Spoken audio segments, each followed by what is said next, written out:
Ahem. Hello. Welcome to me and Bendy. I was not here yesterday. I disappeared. I guess I unspawned and then spawned again. That's because I'm like in this like I'm like in a club or whatever at school, and like for some reason I just forgot that because I think I used to do my streams at like a random time, but now I do it like at a specific time, and I can't really go to my club now because of it. So but it was too late for me to leave. I already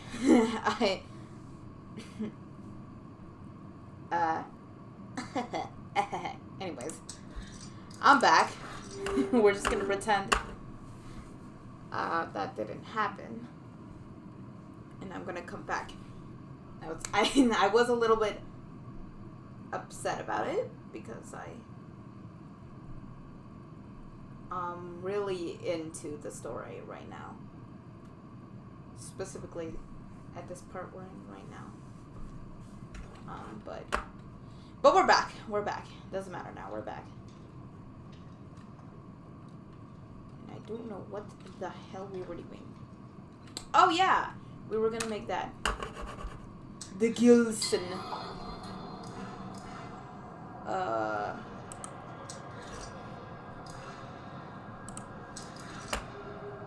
Gotta load the game. This is where we left off. Alright. Nice. I'm a bit excited. Oh yeah, my snacks. Can't forget about my snacks. I got a Pepsi. I got barbecue and salt and vinegar Pringles. A little mix because, yeah. Oh, and I also have this thing called the world's finest chocolate. So yeah, sure.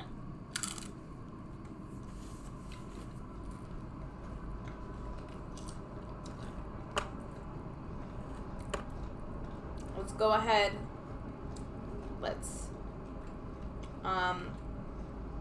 wait, that book. I want to read the book. I want to have a bit of a story time. Children, gather along. We're going to read The Mug and the Maiden. This is, oh god, this is long. The Mug and the Maiden, Volume 1, by Sir Wilton Moore. Chapter 1, The Dangerous Forest. Once upon a time, in a faraway land, there lived a mug of cheese.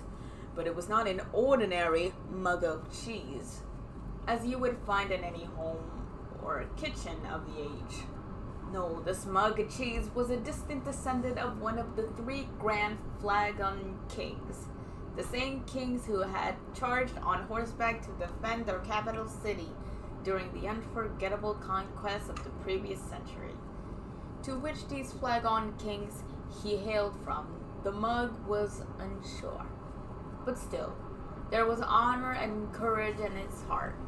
His family line, herald of deeds long past that had forever changed the course of Stoop history. Did he have a name? Of course! All mugs of cheese have names. This is common knowledge, just as every fruit bat is really named Stanley. The mug of cheese was named Rictor the Cracked. What a name! I can hear you say. Cracked indeed!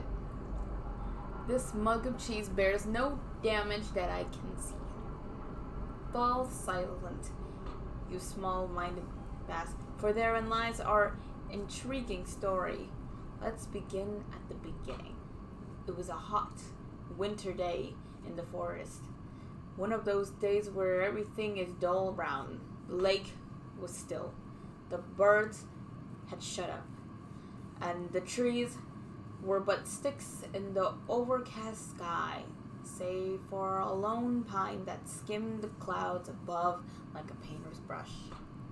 It was on this day that Mr. Darble Mouse was in a hurry.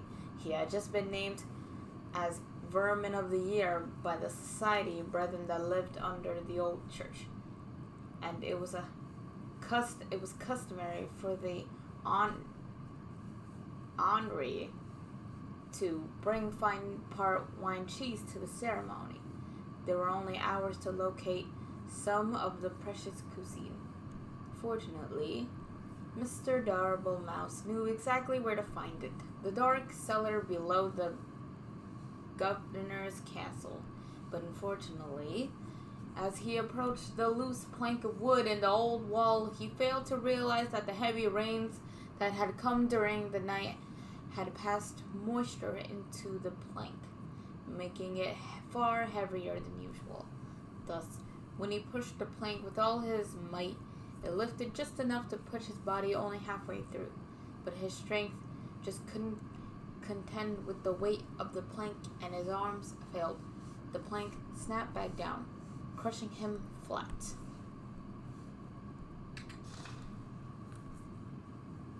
After all, this story is about Mr. Darble Mouse. Or had you forgotten the mug of cheese already? I can see how you might connect it to. Mr. Darble Mouse was, after all, looking for cheese, and we were talking about a mug of cheese just before. Sadly, I must inform you that there is no relation between Rictor the Cracked and the rodent who is now nothing more but smushed guts inside the wall. Except that there is! For it was the death of Mr. Darble Mouse that started all the trouble. You see, when things die, they tend to smell, and that's just what Mr. Darble Mouse did. But that's not all. His body, pinned between the outside and inside of the wood wall, had made a perfect passage for the hot winter wind. The wind, therefore, carried the stench of his decaying mouse carcass deeper into the governor's home. Like a snaking, twisting wisp of terror, the smell settled into a little tavern near the courtyard of the castle. Here, soldiers would spend many long hours when there was no bloodlust to soothe with battle. Strong ales and red meats filled the menu from back to front at this rustic, medieval greasy spoon. Mostly, the customers came to look upon the barmaiden, Maxine, who was actually named Rita. Rita was by far the best-looking creature in all the governor's county. There was a beautiful, dear woman just over the hill, but no one knew that.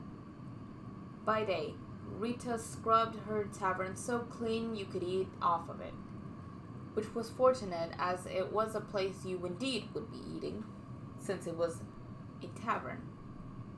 By night, she served her customers with charm, grace, and mostly with drinks. Did I mention that Rita was married? Well, I am mentioning it now. Rita was married. Her husband's name was James. He didn't do much until he died. The smell of Mr. Darble Mouse knocked him flat, and that, my friends, was that. Oh dear, the story has barely begun and we've already killed 2 major characters. Needless to say, Rita was deeply distressed by the whole thing. But 20 or so minutes later, she realized she couldn't mourn forever and went to buy some cheese. Ah, yes, don't worry, dear reader. This time, the mention of cheese was probably guide us to meeting our focal hero of the tale. Also, this is a good time to start a new chapter. Chapter 2. A new chapter. Rita entered the cheese stop with her guns blazing. I am speaking metaphorically, of course, by which I mean she entered the cheese shop quite determined to buy some cheese. This was because just the night before, as her husband James was taking note of a weird smell in the room, she had invented a delicious new concoction, a cheddar cider. It was sure to be a hit with her patrons. After all, the governor's county only had 2 exports, cheese and grapes, and she couldn't possibly make a drink from a grape. But back to the cheese shop scene. Rita knocked on the counter loudly with a fist, causing the nearby cat to do absolutely nothing, as cats do. From behind the wall, She heard a stir as someone was crashing through piles of cheese to make their way toward her. Emerging gloriously from torn yellow curtains, an old man came into view. He was giant in stature, with a long gray beard. Bobbing along and stuck within his beard were all manner of cheese crumbs and wedges, wrapped tightly within his hairs. But yet, he held even more cheeses on ropes, pulled across his chest, with loops of provolone linked like sausages over one shoulder. His eyes were big, and his ears were bigger still. A smile of kindness erupted from his face as he locked eyes with Rita. My. The Kurds are kind to me this hour. Hello and welcome, he bellowed. Rita bowed low and promptly began to cry. The shop owner looked at her, perplexed. What did I say wrong? The barmaid sniffed and snooted and finally answered, Forgive me, for my husband has just died and I'm out of Swiss. I'm going to pause myself now in the story to ask myself why Mr. Dorpelmouse went to the cellar in the governor's house for cheese, if there was cheese shop nearby. I think it's best that we overlook this glaring problem in the plot, don't you? Now, back to the story at hand. Rita purchased a large amount of cheese from the shop owner. She bought cheese wheels and cheese melts and cheese slices. She bought cheese whistles and cheese bread. She bought cheese paper and cheese sandwiches. She bought so much cheese, in fact, that she had lost track of all she had obtained, and just dumped all the fromage into a large burlap sack for the return journey to the tavern. Goodbye, Rita, the shop owner called as he waved farewell. Goodbye, Daniel, she called back. His name was Murray, by the way. Overburdened by her treasures, Rita made her way home, following the main road to the castle, but, as it always happens, the road was now under repair. A man with a skinny mule was blowing up the dirt so that he could put down new cobblestone. 4 of his associates were standing by, watching him. The job would only take a few years to finish, but Rita was in a hurry, so she followed the detour sign that told her to take a different road to her left. Unfortunately, no one could read in the governor's county, so she went right ahead. This mishap took her deep into the forest, where absolutely nothing of interest happened. Except something of interest did happen. As she trotted on through the forest, her sack of cheese weighing her down, muttering complaints all the way. Little did she know that danger lay just ahead. This danger was cunning and dangerous, and had one of those out-of-place eyebrow hairs that drive you nuts when you're talking to someone who has one. This danger we will call Bernard, the big, ugly lizard man who wears a blue cloak. Bernard didn't often have visitors in his house. This was because he lived outside. Also, he was rather fond of human flesh, which made him very unpopular. So, obviously, you can see the drama unfolding here. The beautiful but tired Rita, huffing and puffing up the winding path as she approaches a certain doom. Bernard, watching from behind a nearby tree, licking his lips. Oh, the tension is tense, is it not? At this point in time, we must pause again to ponder all the possibilities that can happen now in our story. 2 characters have died already. Surely a third wouldn't hurt anything. Or you perhaps just reading this story because you want to see who will get the axe next? You are a little warped, do you know that? Well then, let's see what happened next. Bernard stepped from behind his hiding place, his eyebrow hair gleaming in the fading sun. Dear Madame, why must you pass through so fast? He called with his eyes glimmering. I must get home, Bernard, because for one, it's getting late and I have customers to serve, and second, because you eat people, Rita replied. Poppycock, balderdash, cod swallow. I won't hear these lies against my character, he detested.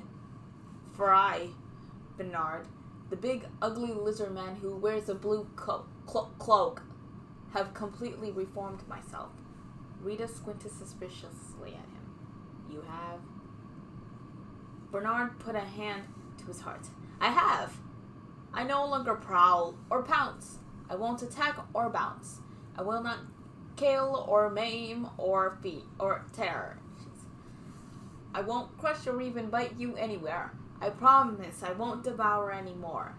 My gosh, you've become a bore. If you aren't going to be the danger in the story, then I've come all this way with 100 pounds of cheese for nothing, Rita grumbled.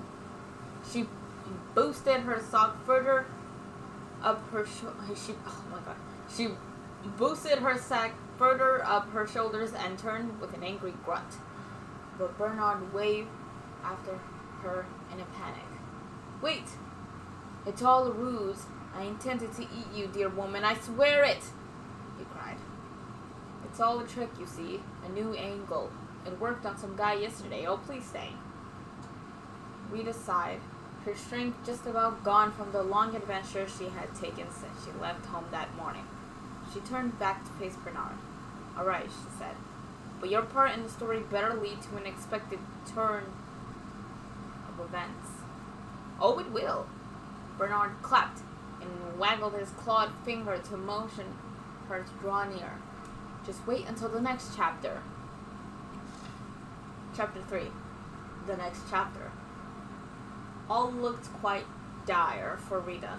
Bernard had her within his grasp. Surely it would just be mere moments before his jaws collapsed upon her head. Oh, what a horrible end for Rita. Needless to say, I'm worried for her. But as luck would have it, miles and miles away, 20 years later, something amazing happened. 2 mugs of cheese, a Gouda, and a mozzarella welcomed their first son into the world. I don't think I need to tell you his name. It was Dave. No one liked Dave. After that, their second son came forth, Rictor the Cracked. Just called Rictor at that time. Rictor spent his early life stealing cowbells and putting them on skunks. This way, people always knew when danger was nearby.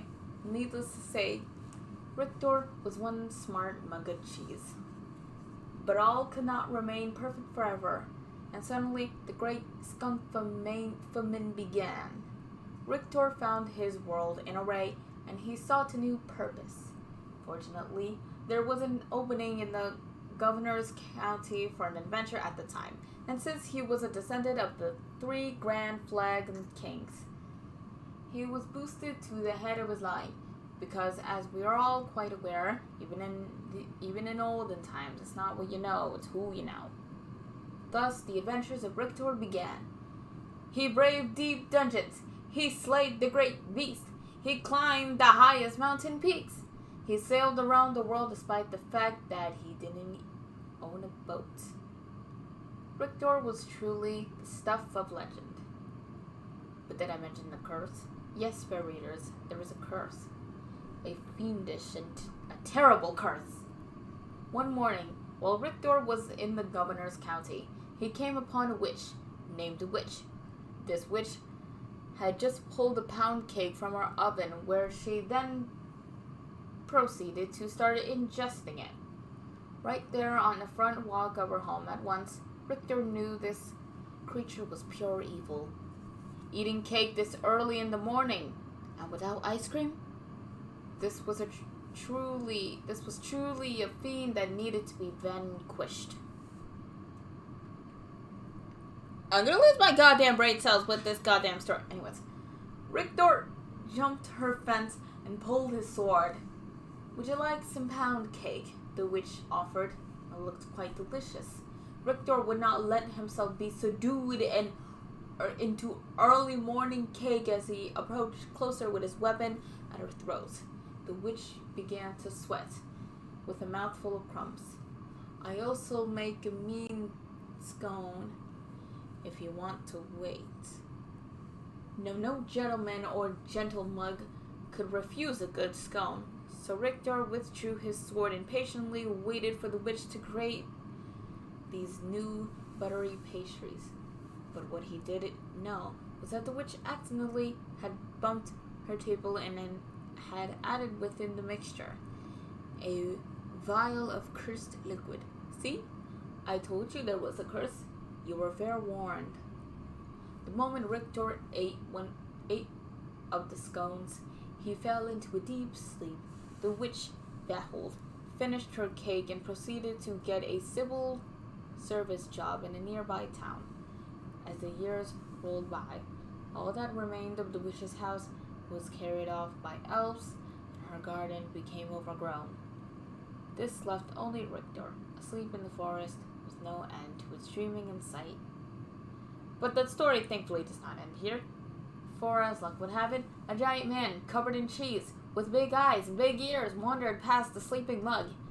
In case you've forgotten, this was the cheese shop owner, Murray, sometimes called Bill. Unable to resist cheese of any kind, even a mug of the stuff, Murray took Richter to his shop and set him on a shelf. Here, Richter sat for many years, until this very fateful day. You see, in Rita's haste to gather up all the cheese she had purchased, she had swept a few things that did not belong to her into the sack as well. These items included the cat on the counter, a personalized pen, Murray's cash box. I think she'll be hearing about this one eventually. And last but not least, Richter himself, still deeply asleep. So now that our two stories have come together, let's discover what happened to Rita and Richter in the climax chapter. Chapter 4, the climax chapter. It was the same hot winter day in the forest, and Mrs. Darvel Mouse was finally starting to get concerned. Just down the road, Rita was being drawn toward an almost certainly bloody and horrific end to her life. Bernard was just moments from taking her within his lizard jaws, and mere hours from trimming his eyebrows. Rita stood her ground. She was no damsel in distress, but simply a person who was pretty darn tired by this point. She pulled the burlap sack of cheese from her body and swung it hard with every last bit of strength she had left in her. An ear-shattering crack broke through the silent trees as the bag made contact with Bernard's shocked face. His teeth flew in all directions, falling like pebbles to the ground. His eyeballs dislodged and rolled into a nearby stream. His jawbone turned completely around and planted itself on the back of his head. Bernard ran screaming into the woods, never to be seen again this week. His cries faded, and the forest once again fell soft and quiet. A cow walked by.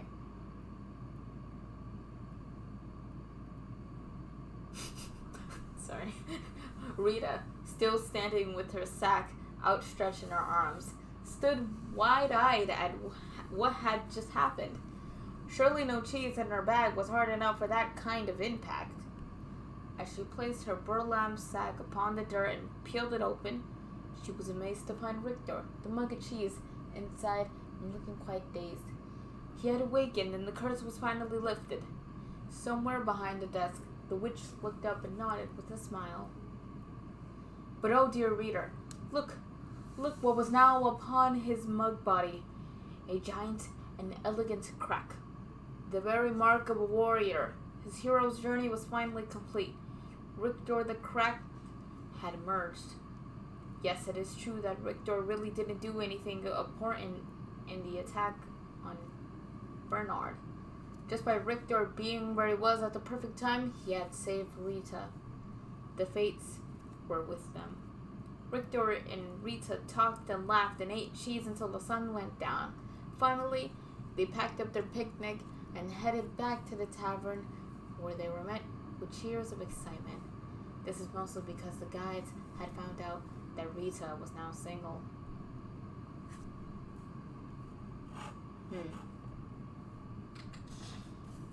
As the night wore into the early morning of the hours, the tavern remained alive in the castle courtyard with singing and dancing and cheddar cider.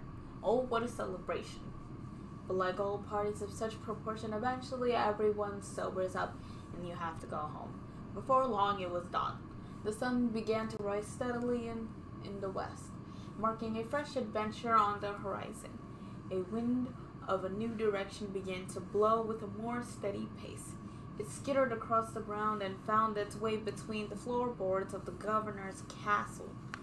Here, against all odds, it found the barely remaining body of Mr. Darwell Mouse. The wind carried the statue far beyond the borders of the castle, over the mountains, and deep within a dark cave where evil slept. "What the heck is that smell?" said Evil, awakening with hellfire burning behind his eyes. Eventually, news of this great evil spread from town to town until it reached the ears of Rigdor the Cracked. He polished his sword and gathered some crumbs of bread to store in his mug. Wearing his best expression of courage, Rigdor once again set off to conquer the day. His story was not yet over. But for now, dear reader, we return to our own lives, so let us end this tale with one closing thought, shall we? Be we cracked, or small, or even dead, there's always a purpose to where we all led. Be brave and strong, and lest we forget, fate isn't quite done with any of us just yet. The end. Okay, I wasn't expecting a whole fucking novel. Okay, well, sorry, my mouse. It took so long my mouse stopped working for a second. Where were we? Yeah, we were going over here. Get off the bed. Get off of the, okay, there. Oh.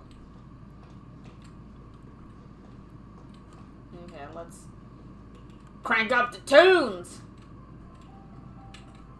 Yeah! Okay. Let's get in here. This is the bathroom. Nothing in here. Toilet.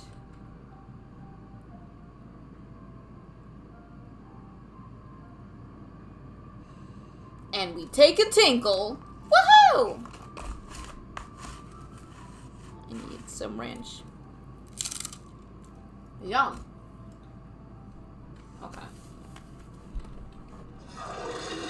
Oh. Oh, we actually use... I didn't think she would actually use it. I was just pretending. I didn't think you were being for real. But I'm sure you needed that. I'm sure you needed that. First we get to sleep, and now we get to go to the toilet. What kind of horror game lets you go to the toilet? I don't know. Let's take the yeah.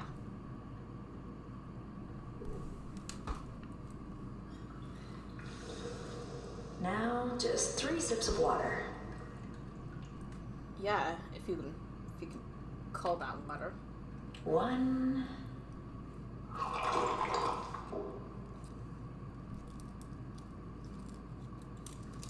Oh. 2.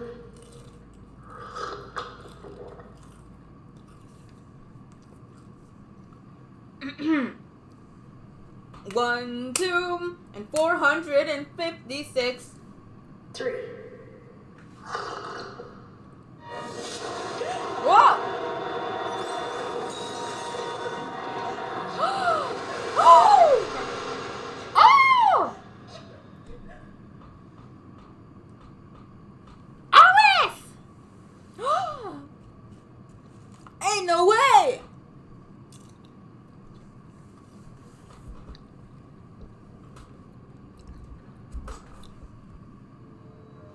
Oh my god. Oh, get lost. I was almost afraid to miss my party. What? What's going on? What the fuck? Oh, it seems you're just a little overwhelmed. It's all right, honey. I understand. It's not every day one gets to bask in the glory of an angel. Angel? Alice Angel, to be exact. That's who I am. A satisfied from above. Embed in perfection. What do you want? Right to the chase. I like that. The truth is, you're one of a kind. And to put it bluntly, what I want is your face removed, your skin peeled away like paper, and your insides torn out and tossed onto my table.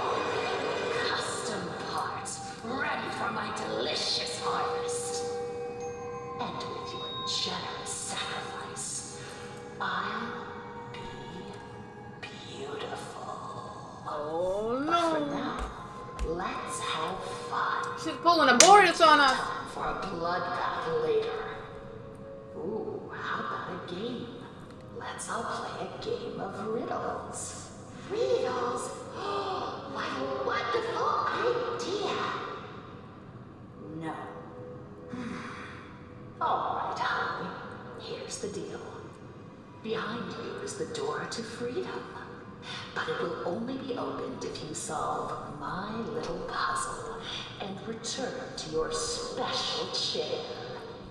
Then I'll throw this heavy switch. If you get the puzzle right, you walk away. Get it wrong, you fry. Let's begin.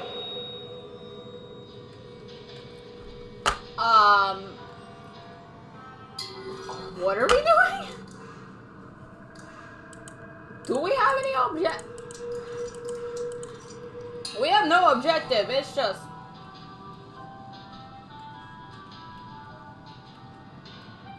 The fox thinks the rabbit smells of elderberry, but I couldn't see them sitting together. The fox thinks the rabbit smells of elderberry, but I couldn't see them sitting together. The bird won't have anything to do with the rabbit, but I hear he likes to court danger by sitting next to the fox. What the hell?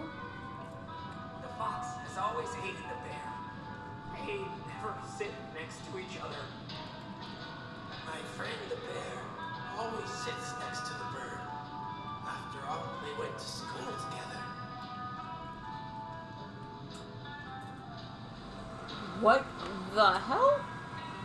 This is a conversation puzzle? The rabbit never sits with the bird, but he loves the playful company of the bear. The puppet's fox? He wouldn't be caught dead. Laughed. Far too pedestrian. Okay. What the hell are we doing?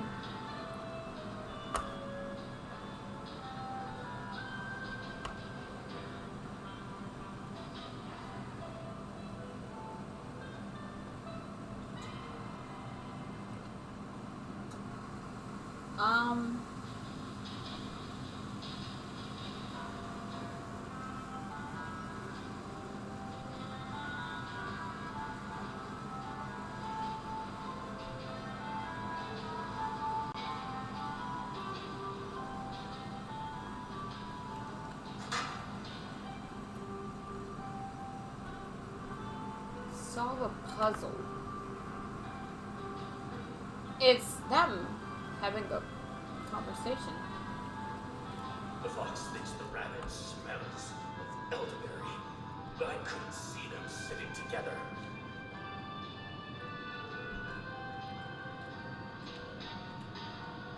The rabbit never sits with the bird, but he loves the playful company of the bear. The puppet's fox? He wouldn't be caught dead. Laughed. Far too pedestrian. The bird won't have anything to do with the rabbit, but I hear he likes to court danger by sitting next to the fox. Okay. The fox has always hated the bear. They never sit next to each other. My friend the bear always sits next to the bird. After all, they went to school together.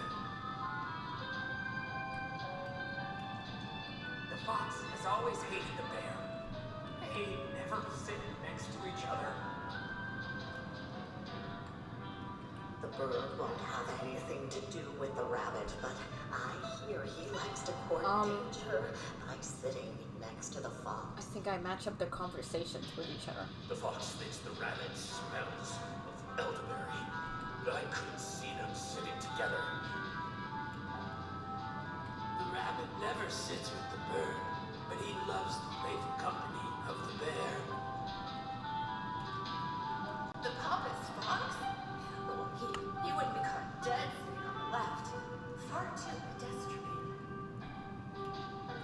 The rabbit never sits with the bird, but he loves the playful company of the bear. The fox thinks the rabbit smells of elderberry, but I couldn't see them sitting together. My friend the bear always sits next to the bird. After all, they went to school together. The fox has always hated the bear. They never sit next to each other.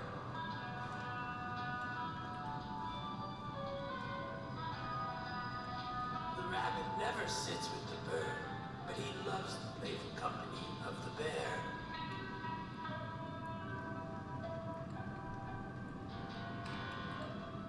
The bird won't have anything to do with the rabbit, but I hear he likes to court danger by sitting next to the fox.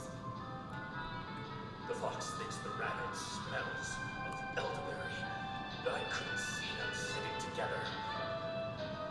The pompous fox? Well, he wouldn't be caught dead sitting on the left. Far too pedestrian. This seems to be a pattern of sort. Am I doing this correctly? Hold on. Hold on. Hold on. I think it starts. The conversation starts here.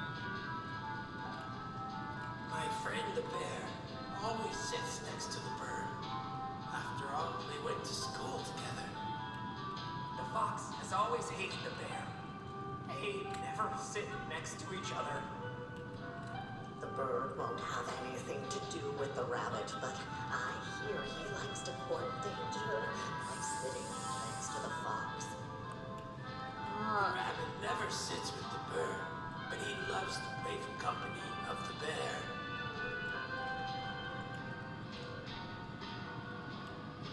The fox thinks the rabbit smells of elderberry, but I couldn't see them sitting together.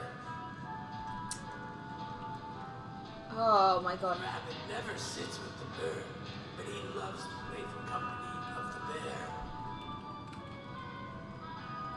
Oh my god. Okay.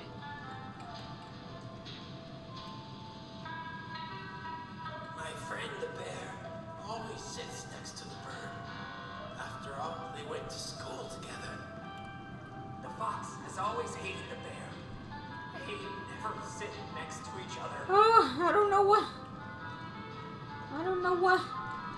My friend the bear always sits next to the bird. After all, they went to school together.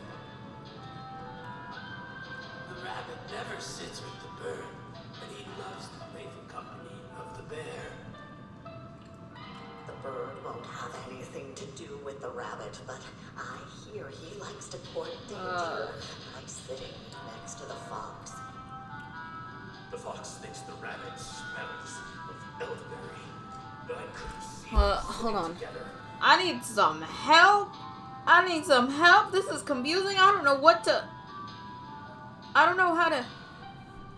think of this. I don't even know if I know what I'm doing. The bird won't have anything to do with the rabbit, but I hear he likes to court danger by sitting next to the fox.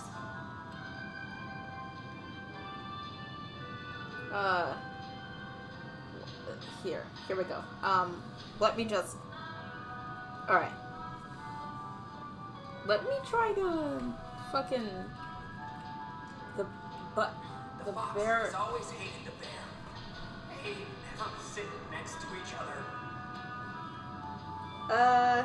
Okay.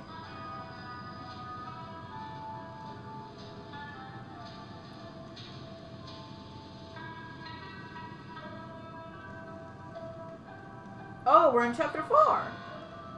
Sweet.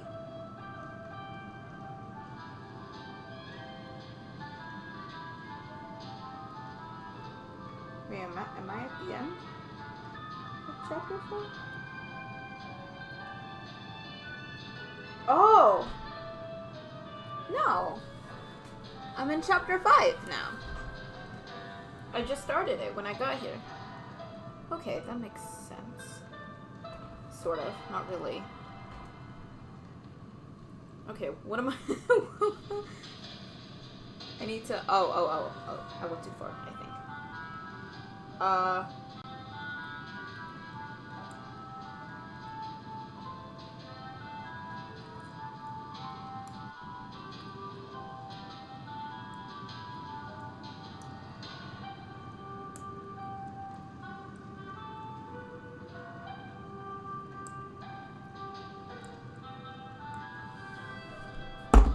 I don't understand.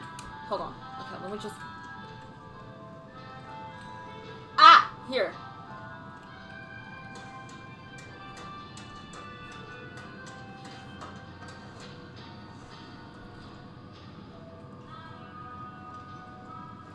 What? What is this? Oh.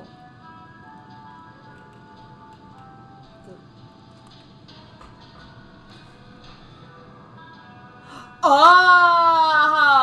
I get it. I understand. I think.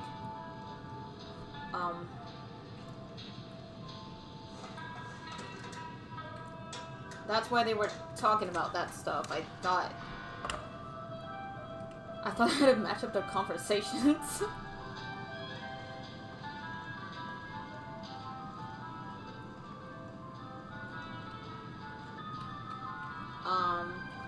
Okay. Alright. The bird won't have anything to do with the rabbit, but I hear he likes to put The bird no like rabbit. Bird don't like rabbit, but sit with fox. Bird no like rabbit, but sit with fox. Bird no like rabbit, but sit with fox. Bird. What's monkey? Bird no like rabbit. Bird no wait no.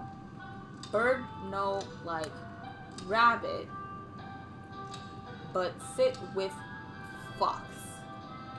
Bird no like rabbit, but sit with fox.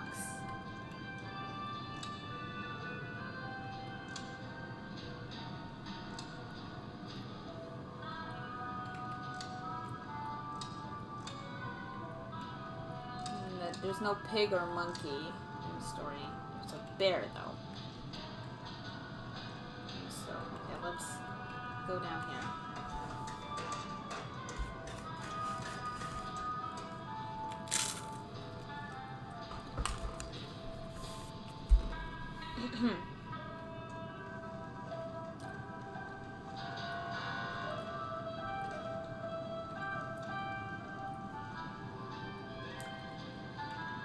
My friend the bear always sits next to the bird.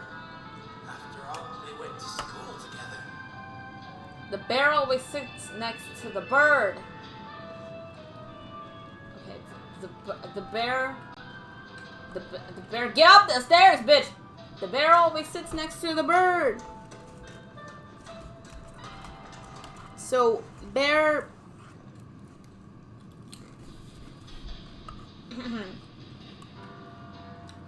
Bird next to bear.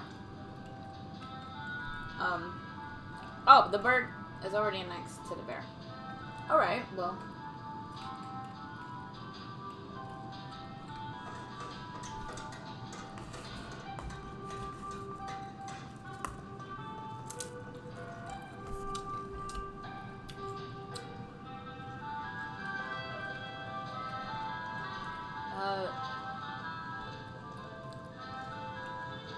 The fox has always hated the bear.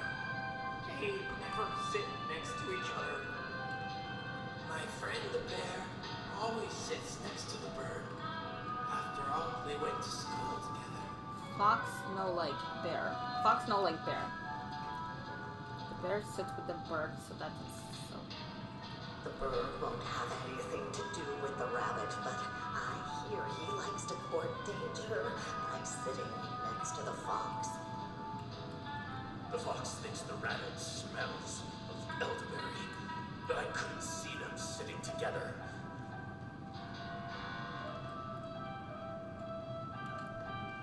The rabbit never sits with the bird, but he loves the playful company of the bear. Oh gosh, can I like write this on a paper or something? Okay, hold on. Let me fucking let me. I need a marker. I don't know what color. Green, whatever. Okay, we have. Okay, here we have. B for bear. R for rabbit. B. Oh shit.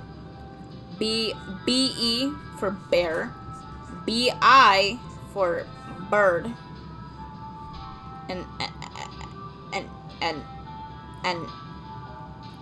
F for fox. Oh, shit. Okay, there. I should give them all a color. That way it would be easier to write. So. Okay, wait,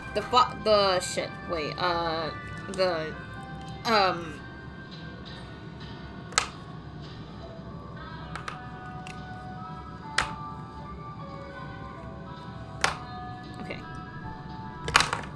Here we go. The bear is red. The rabbit is blue. The bird is green, and the fox is yellow. So there's that. This sounds confusing, but bear with me. The pompous fox? He would become dead if he left. Far too pedestrian. Okay, the fox. Wait. The pompous fox? He would become dead if he left. Far too pedestrian. Okay, fox. So, fox, not on the left. Fox, we'll put fox on the very right.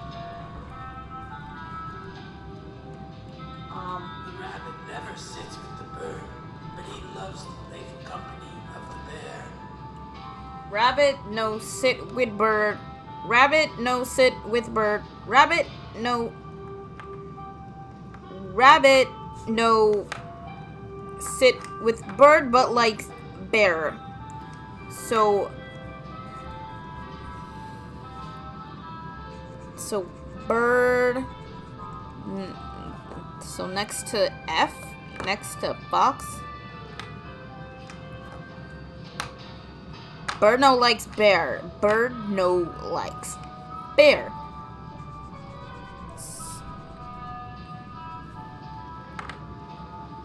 Wait, bird no likes bear or bird no likes... The rabbit never sits with the bird, but he loves the playful company of the bear. Oh, bird no likes rabbit. Bird no likes rabbit. Rabbit never sits... Wait, the rabbit never sits with the bear? The rabbit never sits with the bird, but he loves the playful company of the bear.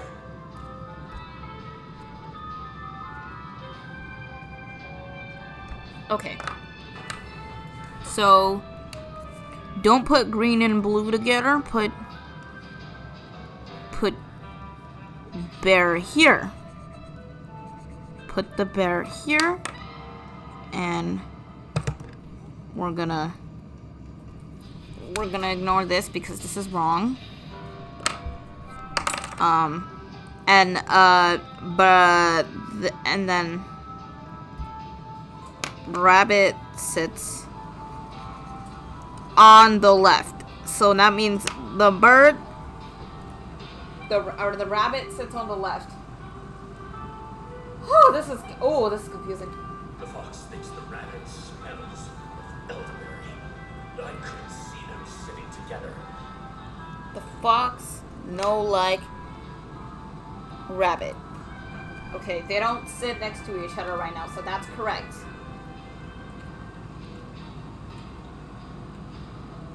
The bird won't have anything to do with the rabbit, but I hear he likes to court danger by sitting next to the fox. He's sitting next to the fox. He is. He is sitting next to the fox, so still right on that one. The fox has always hated the bear. They never sit next to each other. They don't sit next to each other. My friend the bear always sits next to the bird. Yes. After all, they went to school together. Yes. Okay, I did it right. That worked. My color theory worked. Okay, let's go up and hope it's right. Nom nom nom.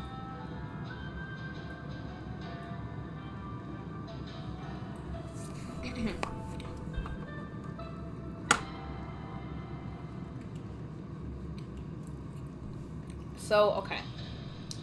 So first, rabbit. Want rabbit,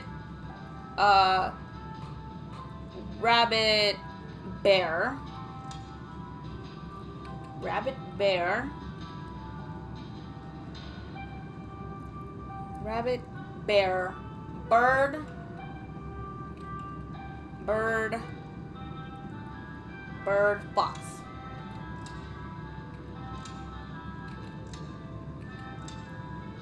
There we go. Okay. Here it is. We're going with this. Let's hope that it works.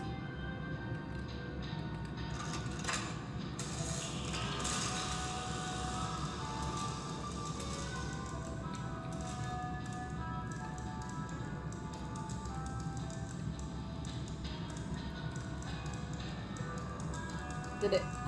Was that right?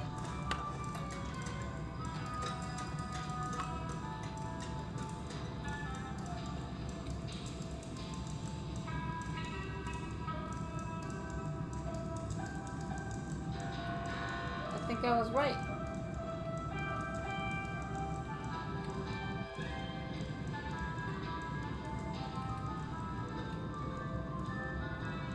Now what? Oh, I sit back. I sit back down. Sit. Hold on tight, honey.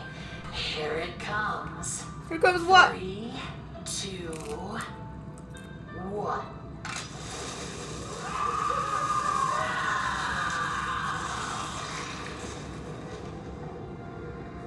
What? Ooh!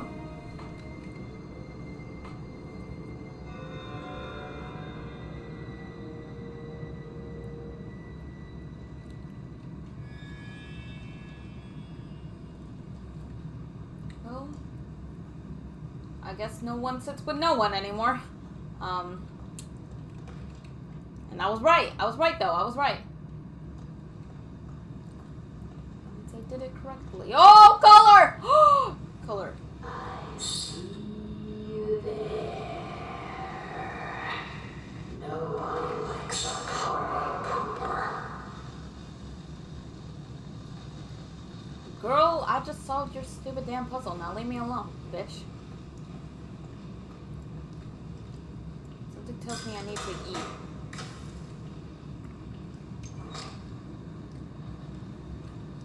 I shouldn't waste my things like that. Oh, yeah, give me that. Please. I'm gonna need that. Oh, girl. You can't do that and be all glitchy. Weird. So weird. Ah, there's that thing. I might need that. And, oh god, I don't want to see these things anymore.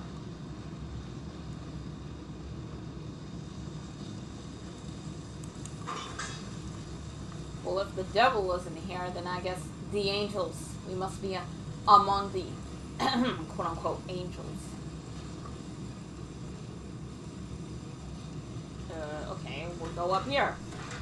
And then we go up.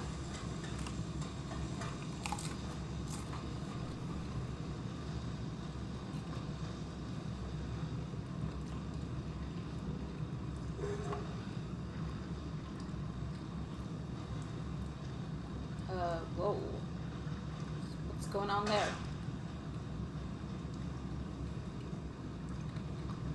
Ugh, it's weird seeing color in this game.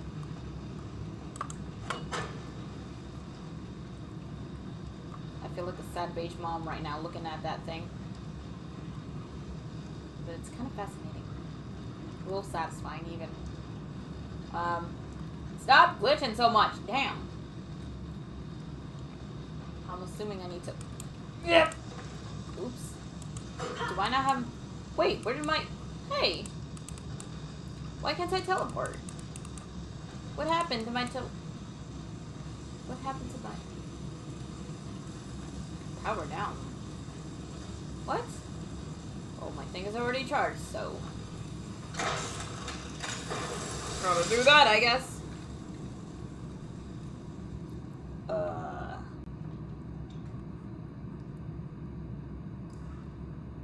Okay. Why don't we charge this thing up again? You know, just in case.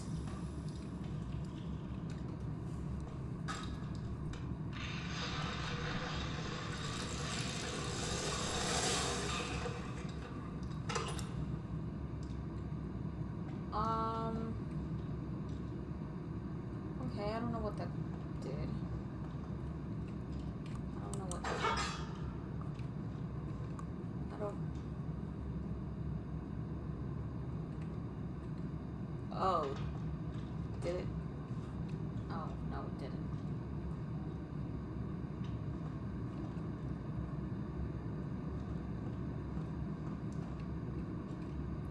Okay, why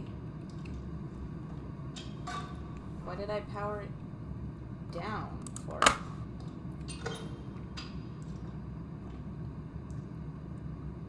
Why did I do that for?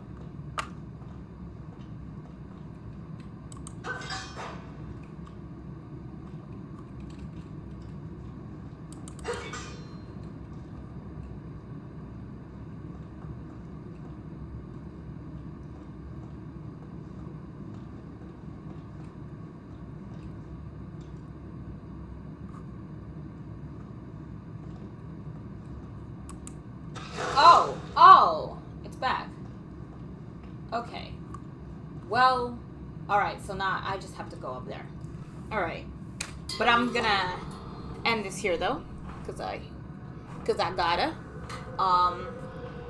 So tomorrow, hopefully, I don't have any school club going on, so I should be here tomorrow. Yeah, so tomorrow we'll go ahead and teleport to whatever that place is over there, and we'll see what happens. Yeah, so that means this is the last chapter. We're almost done with this game. Eee! Okay. I'm sorry, I got a little giddy for a second, but feel free to subscribe and a like and do a little bell ringing or whatever the YouTubers say.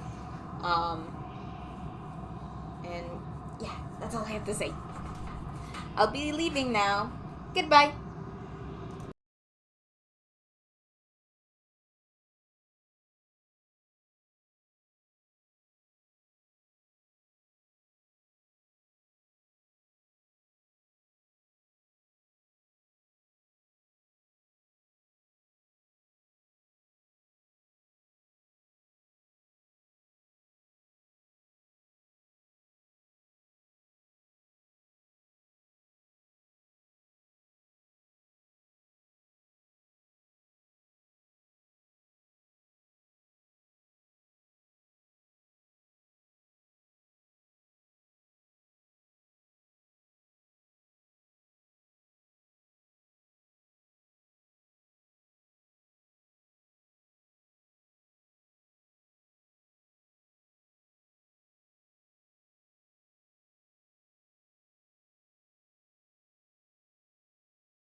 I know that the live stream ended, but I just wanted to take a moment with you. If you have found this part of the video, congratulations. You have found the secret, I guess. I don't know what the fuck I'm saying. But I'm gonna go ahead and try the world's finest chocolate. And you are going to sit here and listen to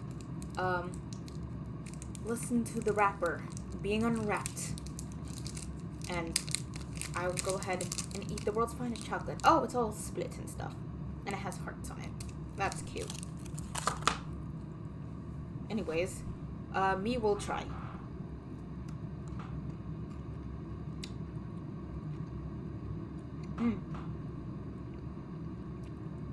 It's got nuts in it. So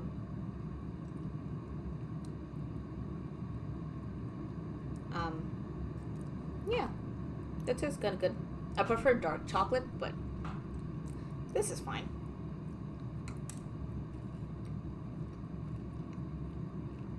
Not bad. I've had finer chocolate, to be honest, but yeah, that's pretty good.